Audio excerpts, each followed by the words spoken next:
ஆண்டவரும் உலக ரட்சகருமாகிய அருளாளர் இயேசு கிறிஸ்துவுக்கே எல்லா துதியும் கனத்தையும் மகிமையும் இந்த காலை வேளையில் எடுக்கும்.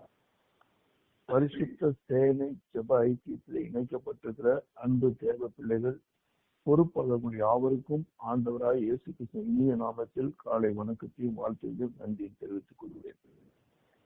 இன்றைய நாளிலும் கர்த்தருடைய வார்த்தையை நாம் சற்று நேரம் தியானிப்பதற்காக ஆண்டவர் கொடுக்கிற வேத வசனம் சுவிசேஷ பகுதியிலே பரிசுத்த யோவான் எழுதின சுவிசேஷம் 14ஆம் அதிகாரம் 27வது வசனம். யோவான் 14:27வது வசனம். சமாதானத்தை உங்களுக்கு வைத்து போகிறேன், என்னுடைய சமாதானத்தையே உங்களுக்கு கொடுக்கிறேன்.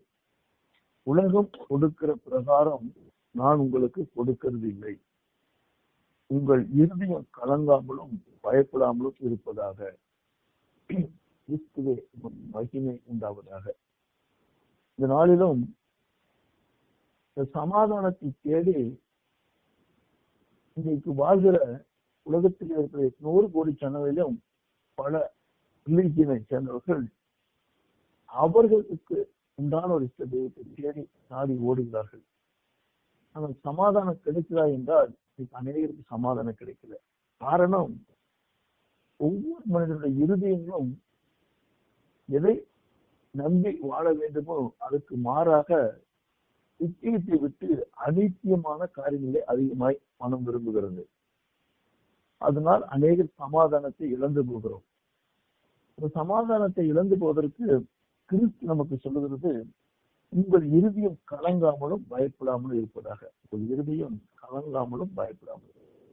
பயம் என்கிற தலைப்பிலே சற்று நேரத்தை நாளுக்கு சாதிக்க போகிறோம். எந்த மனிதனுக்கும் பயமில்லாத ஒரு வாழ்க்கை இல்லை.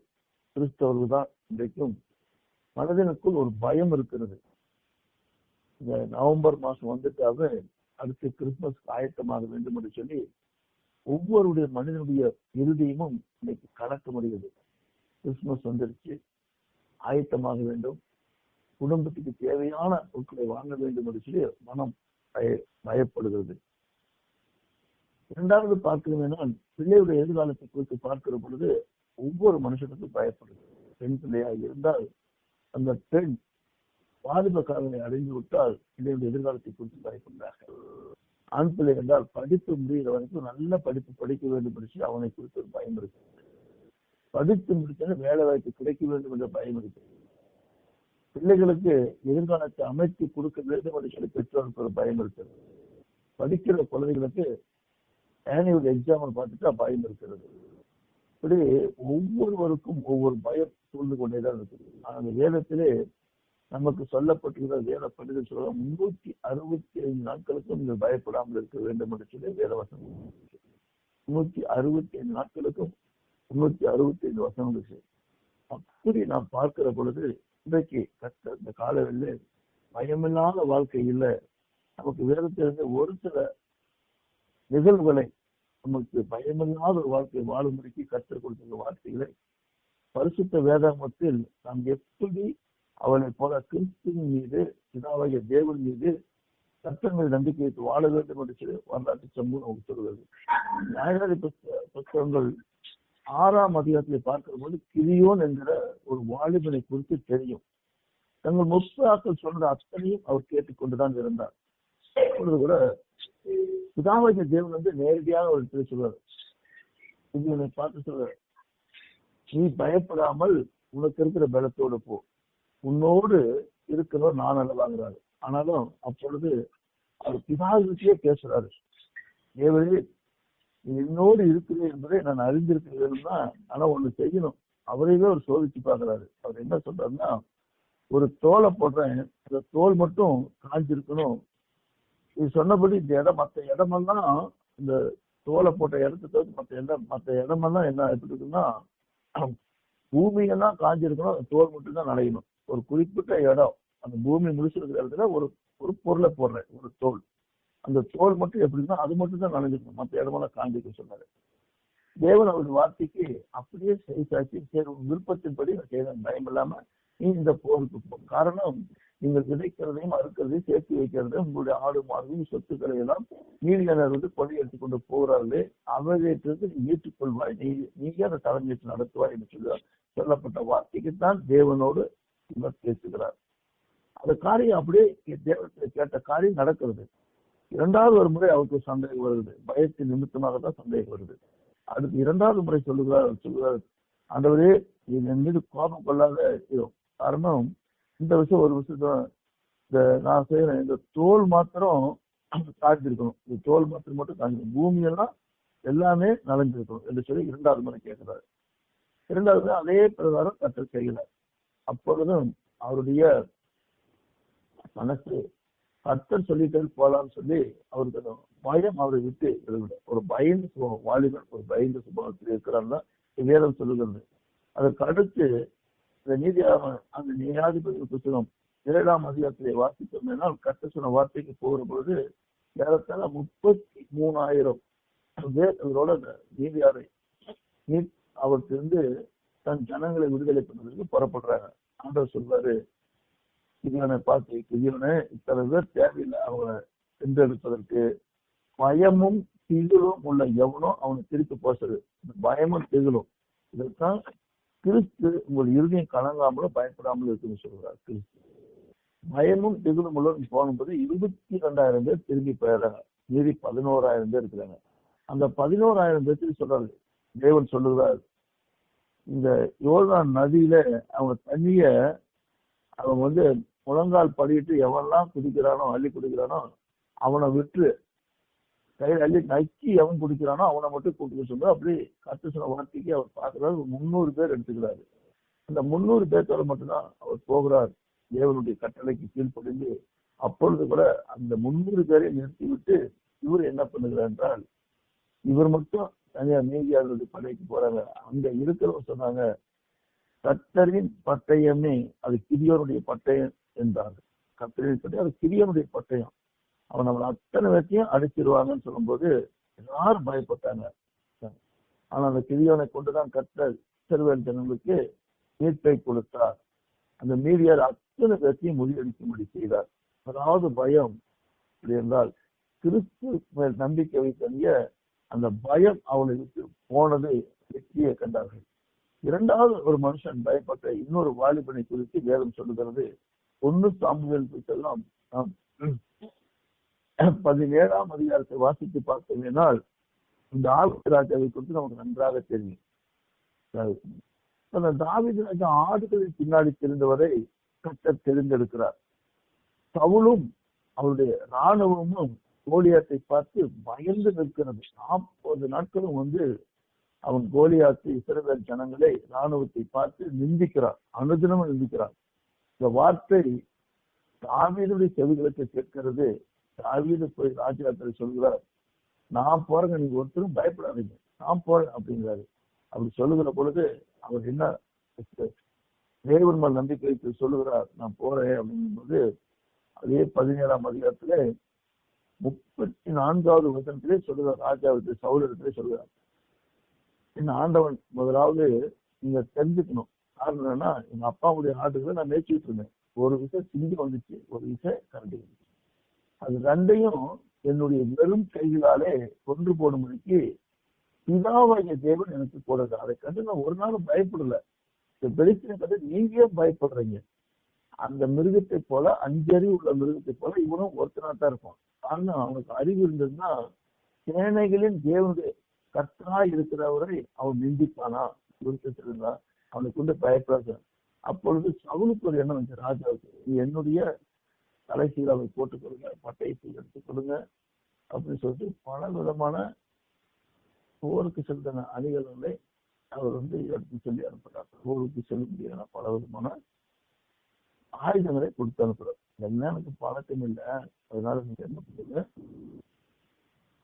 எடுத்து போட்டு எனக்கு உண்டான கர்த்தர் என்னை அனுப்புகிறவர் தேவன் என்று சொல்லி தேவன் மீது நம்பிக்கை வைத்து 5 கூழாங்கல்களை எடுத்துக்கொண்டு அடப்பையிலே போட்டுக் கொண்டு போகிறார். அதுல ஒரே ஒரு கல்லை மட்டுமே பயன்படுத்துகிறார். அந்த வெளிச்சனை, அந்த கோலியாத்தை ஒரே கல்லிலை சாத்தி அவனுடைய பட்டயத்தை எடுத்து அவன் தலையை வச்சு அவன் சொன்ன வார்த்தையின்படி பறவைகளுக்கு அவனுடைய மாமிசத்தை இரையாக்கி போடுகிறார். பயமில்லாத ஒரு வாழ்க்கை கர்த்தர் நம்மோடு. இதுதான் ஆண்டவர் நமக்கு சொல்கிற வார்த்தை. சொல்கிறார், என்னுடைய சமாதானத்தை உங்களுக்கு வைத்து போகிறேன். என்னுடைய சமாதானம் உலகம் கொடுக்கிற பிரகாரம் அல்ல. உலகம் கொடுக்கிறது சவுல் கொடுத்தார். இது எல்லாம் எடுத்துட்டு போனீங்கன்னா இந்த யுத்தத்திலே வெற்றி பெற்றார் சொல்லி உலகம் கொடுக்கிறது. ஆனா தேவன் கொடுக்கிறது அவருடைய கிருபை. அந்த கிருபை இருந்ததுனாலதான் அந்த பயத்தையெல்லாம் எடுத்து போட கர்த்தர் செய்தார். மூன்றாவதாக ஒரு காரியத்தை பார்க்கணும். பயப்படுறவங்க எப்படி இருக்கிறாங்கன்னா, 1 யோவான் நம்ம 2ஆம் அதிகாரத்தை பார்ப்போம். 1 யோவான்ல மிக தெளிவாக சொல்லுகிறது. 1 யோவான் 4ஆம் அதிகாரம் 18வது வசனம் இவ்வளவு சொல்லுகிறது, அன்பிலே பயம் இல்லை. அன்பிலே நம்ம எதுக்கு நமக்கு பயம் இருக்குதுன்னா, கிறிஸ்துவின் மீது நம்ம அன்பு வைத்திருந்தோம்னா நமக்கு பயமில்லாத ஒரு வாழ்க்கை இருக்குது. எந்த பிரச்சனை வந்தாலும் அது எதுவாக இருந்தாலும் அதை சந்திப்பதற்கு காரணம், உலகத்தில் இருப்பவனிடம் உங்களில் இருக்கிறது பெரியவர். இந்த பெரியவர் நம்மோடு இருக்கிறார் என்ற ஒரு நம்பிக்கை வரும். தேவனால் பிறப்பதெல்லாம் உலகத்தை ஜெயிக்கும். நம்முடைய விசுவாசமே உலகத்தை ஜெயம் என்று கர்த்தர் நமக்கு கற்றுக் கொடுத்திருக்கார். அதனால அன்பே பயமில்லை. பூர்ண அன்பு கிறிஸ்துவின் மேல் இருக்குமேனால் பயத்தை புறம்பே தள்ளும். ஒரு கிறிஸ்துவின் நம்பிக்கையும் அன்பும் வைத்திருக்கும். ஏன்னா பயமானது அது வேதனையை உண்டாக்கும். நம்ம பயப்படுற ஒவ்வொரு காரியமும் நமக்கு என்ன வேதனைத்தான் கொடுக்கும். பயப்படுகிறவன் அன்பிலே பூர்ணப்பட்டவன் அல்ல, பயப்பட்டவன் அன்பு. எந்த பிரச்சனையாக இருந்தாலும் சரி, இன்னைக்கு நாம் எதிர்பார்க்கிறோம் இந்த பிள்ளைகளுடைய திருமண காரியங்கள் அதிகமாக எதிர்பார்க்கிறோம். எல்லாம் நடக்குது, ஆனாலும் பயந்துதான் செய்யணும். கல்யாணம் நடக்குமா பயந்து செய்யறாங்க. அந்த பயம் அப்படி இருக்குமென்றால் நாம் கிறிஸ்துவனுக்கு அன்பிலே பூரணப்பட்டவர்கள் அல்ல. காரணம், அவர் முந்தி நம்மிடத்திலே அன்பு கொண்டபடியால், கிறிஸ்து நம்மிடத்தில் அன்பு கொண்டபடியால் பிதாவாகிய தேவன் குமாரனாகிய கிறிஸ்துவை இந்த பூமியை நமக்கு கொடுத்தார். இந்த ரட்சிக்க முடியும். இந்த ரட்சிக்க முடித்தான் இவனை கர்த்தர் தெரிந்தெடுத்தார். சிறுவர் ஜனங்களை, ஒட்டுமொத்த ஜனங்களை ரட்சிக்க முடியும். ஒரு ஆணையமே பயப்பட்ட பொழுது தாவீதை தேர்ந்தெடுத்தார். இன்றைக்கும் இந்த காலை வேளையிலே சற்று நேரம் மட்டும் வசனத்தை தியானிக்கின்றி நமக்கு கொடுக்கப்பட்டது. இது நீண்ட ஒரு செய்தியாக இருக்கிறது. கர்த்தர் சொல்ற வார்த்தை, என்னுடைய சமாதானத்தை உங்களுக்கு கொடுக்கிறேன், உலகம் கொடுக்கிற பிரகாரம் இல்ல. நான் கொடுக்கிற சமாதானம் எப்படி இருக்குன்னு தெரிஞ்சு பார்க்கணும். உங்க இறுதியில் கலங்காமல் இருக்க வேண்டும் சொல்லி பயப்படாம. இந்த பயம் எல்லாருக்கும் கொடுக்கிறது.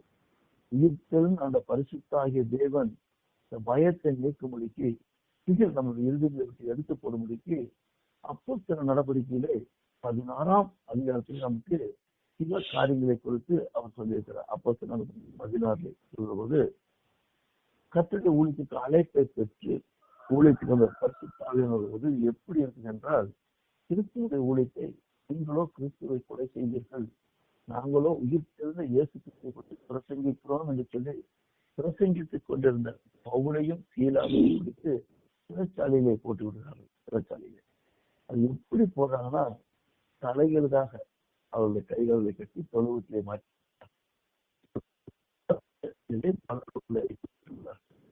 தலைகள் தான் செய்யறது போது நம்மளுடைய இறுதியில் எப்படி இருக்குன்னு நினைச்சுப்பாங்க. எவ்வளவு வேதனை எவ்வளவு.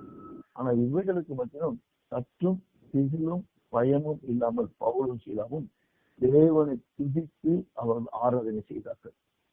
அந்த துதி ஆராதனை இவருடைய கட்டுகளை மட்டும் அவர்களுடைய சிறைச்சாலையுடைய பலருடைய கட்டுகள் அறுக்கப்பட்டது. பலர்கள் விடுதலையாக்கப்பட்டது. எல்லாமே குற்றவாளிகள், தவறு செய்து விசாரணை கைதிகள், தண்டனை பெற்ற கைதிகள் தான் இருக்கிறாங்க. இப்ப சிறைச்சாலையின் கதவுகள் திறக்கப்பட்டிருக்குது, கட்டுகள் அறுக்கப்பட்டது. யார் இருக்கிறாங்க? பவுலும் சீலாவும் தேவனை துதித்து ஆராதனை செய்கிறார்கள், பரிசுத்த ஆவியானவர் இருக்கிறார். இதை பார்க்கும்போது எந்த குற்றவாளியும், தண்டிக்கப்பட்ட குற்றவாளியும் அந்த இடத்தை விட்டு தப்பி ஓடவில்லை. தேவனை ஆராதிக்கிற சத்தத்தை கேட்ட பொழுது அது உள்ளங்கள் உடைக்கப்பட்டது. அதனாலதான் அந்த வசனம் சொல்கிற பொழுது அவர் சொல்லுகிற பொழுது, நான் தேற்றாவலனாகிய பரிசுத்தாவே உங்களுக்கு நான் தேற்றாவலன், நான் போறப்பா உங்களோடு இருக்கும்போது எந்தெந்தைக்கு உங்களோடு சேர்ந்து இருக்க முடியும். தேற்றாவலனாகிய பரிசுத்தாவை உங்களுக்கு கொடுக்குறது. பரிசுத்தாவை உங்களோடு இருந்தா என்ன நடக்குன்னா, இரும்பு கதவுகள், பூட்டப்பட்ட கதவுகள், கட்டப்பட்ட சங்கிலிகள் அத்தனையும் பரிசுத்தாவியர் ஒரு நொடி பொழுது நெருப்பிலே விழுந்த நூலை போல எல்லா கட்டுகளும் அறுக்கப்பட்டது. அது மட்டுமல்ல, அவர் செய்தபோது மனிதன் தன்னிலை மறக்கப்படுகிறான். அந்த தன்னிலை மறக்கப்பட்ட பொழுது, தண்டிக்கப்பட்ட பொழுது அவன் என்ன பண்ணான்? இப்பொழுது கிறிஸ்துவுடைய வார்த்தைகளை கேட்ட பொழுது அவன் இறுதியும் நல்லா இருந்து தவறு செய்யப்பட்டிருக்கிறது. இப்ப ரத்தமும் அதிகமான இறுதியுமே மாறுகிறது. அந்த காவலர்களுக்கு மட்டும் அந்த நாளிலே ரட்சிப்பை இந்த பவுலும் சீலாவும் கொண்டு வரவில்லை. அந்த தண்டனைப்பட்ட கைதிகளும் பார்த்துக் கொண்டிருக்கிறார்கள். அவர்களுக்கு முன்பாக சிறைச்சாலை காவலர்களுக்கு சொல்கிறார்கள், நாங்களும் உங்களை போல ரட்சிக்கப்பட்ட என்ன செய்வது? கர்த்தராகிய இயேசு கிறிஸ்துவை விசுவாசி, அப்பொழுது நீ மட்டுமல்ல உன் குடும்பத்தார் ரட்சிக்கப்படுவீர்கள். இந்த வார்த்தையை கேட்ட பொழுது சிறைச்சாலையில் இருந்த அத்தனை குற்றவாளிகளும் எல்லாருடைய கதவுகள் அறுக்கப்பட்டது, கைவிலங்கள் உடைக்கப்பட்டது, சிறைச்சாலை கதவுகள் திறக்கப்பட்டது. கிறிஸ்துவை ஏற்றுக்கிற ஒரு சந்திப்பு, ஒரு ரட்சிப்பு கட்டிடம். இந்த காலை வெளியிலும் அன்பு தேவ பிள்ளைகள் ஒவ்வொரு நாளும் காலை 5 மணிக்கு வந்து தேவனை நோக்கி அநேக வேண்டுதலும் விண்ணப்பத்தை வைக்கிறார்கள். தேவனை குறித்து ஆறுதல் செய்கிறார். இன்றைக்கும் நம் கிறிஸ்துவ நம்பிக்கை வைத்திருந்தாலும் இந்த கிறிஸ்துமஸ்க்கு ஆயத்தமாகி கொண்டு இருக்கிறோம். பலவிதமான சூழ்நிலை நமக்கு ஆசிரியத்தாலும் ஒரு பயம் நம்மை பிடித்துக் கொண்டுதான் இருக்கிறது. ஒரு திகில் நம்மை பிடித்துக் கொண்டுதான் இருக்கிறது. அந்த திகிலை குறித்து, அந்த பயத்தை குறித்து அளவோல வேண்டாம் என்று கிறிஸ்து நம்ம இடத்திலே எதிர்பார்க்கிறார். அந்த திகிலும் பயத்தை விட்டு விலகுமையினால் எப்படி அந்த கிதியோனை கொண்டு போய் நிறுத்தி இஸ்ரவேலுக்கு நீதியான் கையில் ஒரு விடுதலை ரட்சித்து உண்டாக்கினாரோ, பவுலடி தாவீது ராஜாவை கொண்டு போய் இஸ்ரவேல் ஜனங்களுக்கு சவுல் தேசத்தின் ராஜாவுக்கும் அவருடைய இராணுவத்துக்கும் ஒரு ரட்சித்து ஒரு விடுதலை உண்டாக்கி கொடுத்தாரோ, இன்றைக்கும் நாம் விசுவாசிக்கும்படிக்கு பரிசுத்த ஆவியின் தேற்றமா வளனாகிய பரிசுத்த ஆவியை பவுலுக்குள் வைத்து எப்படி கிறிஸ்துவை அறியாத ஜனங்கள் அறிந்து கொள்ளும்படிக்கு பாவியான மனுஷன் மறுப்பது சித்தமில்லை, பாவிகள் மறந்துள்ளது என்பது ரட்சிப்பை கொடுத்தாரோ, இன்றைக்கு இந்த காலை வேளையிலே இதிலும் பயமும் உள்ள மக்களை ரட்சிக்கும்படிக்கு இந்த பரிசுத்த சேனை தெரிந்திருக்கிறார். அப்படிப்பட்ட மக்களுக்காக இந்த காலை வேளையை சிந்திக்கும்படி அழைக்கப்பட்டிருக்கிறோம். திகிலும் பயமும் இந்த மக்களை கற்று விடுவிக்கும்படியாகத்தான் நம்மை அழைத்திருக்கிறார்.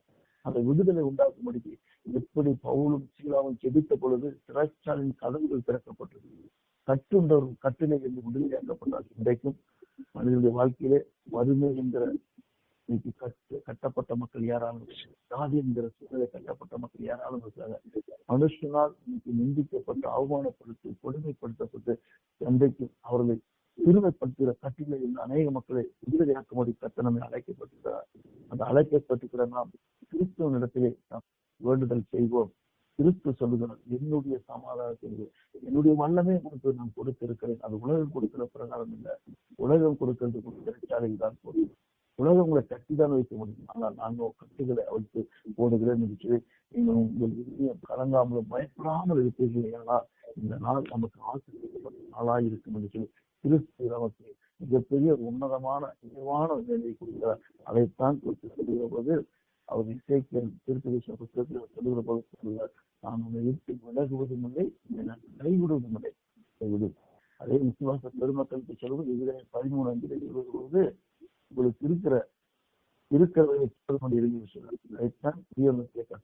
இருக்கிற பலத்தோடு போன்று நமக்குள் கத்தர் ஒரு கிருபியை வைத்திருக்கிறார், ஒரு வல்லமையை வைத்திருக்கிறார், ஒரு ஆசீர்வாதத்தை வைத்திருக்கிறார். இந்த ஆசீர்வாதம் மற்றவர்களுக்கு கடந்து செல்ல வேண்டும் என்று தேவன் ஒருவர் அந்த ஆசீர்வாதம் கடந்து செல்லும்படிக்கு கிறிஸ்துவனுடைய கடன்களை நம் ஆவி ஆத்மாக்களுக்கு ஒப்புக் கொடுத்து கருத்தாய் கிடைப்போம், பயமில்லாமல் கிடைப்போம், இல்லாமல் கிடைப்போம். கிறிஸ்து நம்மோடு இருக்கிறார் என்ற நம்பிக்கையோடு கிடைப்போம். அந்த ஜபத்துக்கு வானத்தின் பொக்கிஷம் சாலை திறக்கப்படும், அந்த வல்லமை இறங்கும். அன்றைக்கு சிறைச்சாலை கதவு திறக்கப்பட்ட அநேகருக்கு ரட்சிப்பை கட்டளையிடப்படும். இன்றைக்கும் நம்மை கொண்டு ரட்சிப்பை கட்டளையிட அவர் ஆயத்தமாய் இருக்கிறார். அவர் ஆளுமை நமக்கு செய்யும்படிக்கு நாமே கிறிஸ்துவத்தை தாழ்த்துவோம், அந்த ஆசீர்வாதத்தை பெற்றுக்கொள்வோம், தலைகளை தாழ்த்தி ஜெபம் செய்வோம். அன்பின் பரலோகத்திலாவே காலை வேளையில் சற்று நேரம் உங்க வசனத்தை தியானிக்கிறார். இந்த சமாதானத்தையே வைத்து போகிறேன் என்று சொல்லுங்கள். உங்களுடைய சமாதானத்தை எங்களுக்கு கொடுக்கிறேன், உலகம் கொடுக்கிற பரம் இல்லை. அன்றைய கொடுக்கிற சமாதானத்துக்காக நான் நன்றிகளை இறுதியும் கலங்காமல் பயப்படாமல் இருக்க வேண்டும் என்று சொல்லுங்கள். அதன்படியாக எங்களுடைய கலங்காமல் புறத்தை கொண்டாடுவதற்கு குடும்பமாக ஆயத்தப்படுகிறோம். எங்களுக்கு தேவைகள் சந்திக்கும்படி வானத்தில் நல்ல பொருட்களை திறந்து கொடுங்க. எப்படி சர்வல் ஜனங்களுக்கு நீதியான கையிலிருந்து கொண்டு ரசிக்கிறோ, அதே போல பயமும் திகிலும் அந்த கவலையும் ராணுவத்தையும் எப்படி ரசிக்கிறோ, ஆகவே அவர் செய்த தண்டனை அனுபவிக்கிறது சிறைச்சாலையின் கதவு திறந்து அநேக ரசிக்கிறோம். அதே போல எங்களையும் வழிநடத்தும், எங்களையும் எடுத்து பயன்படுத்தும். ரட்சிப்பை பெற்றுக்கொள்ள எங்களுக்கு உதவி செய்ய வேண்டும். ரட்சிதமான இயேசு கிறிஸ்துவின் நல்ல பிதாவே, ஆமென்.